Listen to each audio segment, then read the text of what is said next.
சேலம் மாவட்டம் ஏற்காட்டில் கொண்டை ஊசி வளைவிலிருந்து பெரியாரின் பெயர் மீது நாம் தமிழர் கட்சியினர் கருப்பு பெயிண்டை அளித்துள்ளனர். தொடர்பான அண்மை காட்சிகளை பார்த்து வருகிறோம். கூடுதல் விவரங்களோடு இணைகிறார் நமது செய்தியாளர் மணிசெல்வம். வணக்கம் மணிசெல்வம். நிச்சயமாக ஏழைகளின் ஊட்டி என்று அழைக்கப்படும் ஏற்காட்டில் சேலத்திலிருந்து ஏற்காட்டிற்கு 20 கொண்டை ஊசி வளைவுகள் கொண்ட மலைப்பாதை அமைந்துள்ளது. இதில் கடந்த சில வருடங்களுக்கு முன் நெடுஞ்சாலைத்துறையின் மூலம் தமிழ்நாட்டின் முக்கிய தலைவர்கள் பெயர், பண்டைய கால மன்னர்கள் புகழை போற்றும் விதமாக ஒவ்வொரு கொண்டை ஊசி வளைவிலும் தலைவர்கள் பெயர் வைக்கப்பட்டது. இந்த நிலையில் 8வது கொண்டை ஊசி வளைவிற்கு தகடூர் அந்திமான் என்று பெயர் வைக்கப்பட்டது.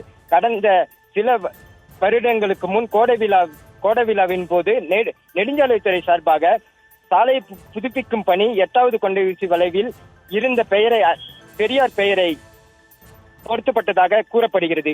இந்த நிலையில் இன்று நாம் தமிழர் கட்சியினர் பெரியார் பெயரை அழித்து பெயிண்டினால் அழித்துள்ளனர். தந்தை பெரியார் பெயரை அழித்து கருப்பு பெயிண்டை ஊட்டி அடைத்து ஸ்டிக்கர் ஒட்டி மறைத்துள்ளனர்.